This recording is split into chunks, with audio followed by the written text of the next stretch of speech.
Vector. Makikita ang iyong vector time sa display panel. Maaring palitan ang haba ng iyong vector. Pumunta sa OwnShape, Track, Setting. Makikita rito ang setting ng iyong vector. Maaaring ground reference o water reference. Ang vector time na nakaset, halimbawa ay 12 minutes. Palitan natin ng 15 minutes. Enter. Ganon din ang display vector time mark. Halimbawa, gawin natin 5 minutes. I-apply.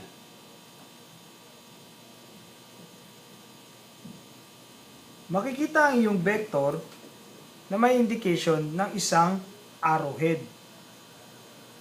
Ito ang water reference. Ibig sabihin, ang tinutukoy o tinuturo ng vector ay ang iyong heading. Kapag ginamit natin ang ground reference, apply, magkakaroon ngayon ng isang vector na may dalawang arrowhead. Ang dalawang arrowhead ay indication ng iyong course over ground. Again, water reference is one arrowhead indicating your heading.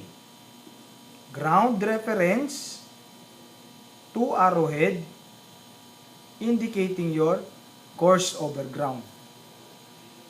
And your vector time, 15 minutes, galing sa posisyon ng barko hanggang sa tip ng vector ay 15 minutes time.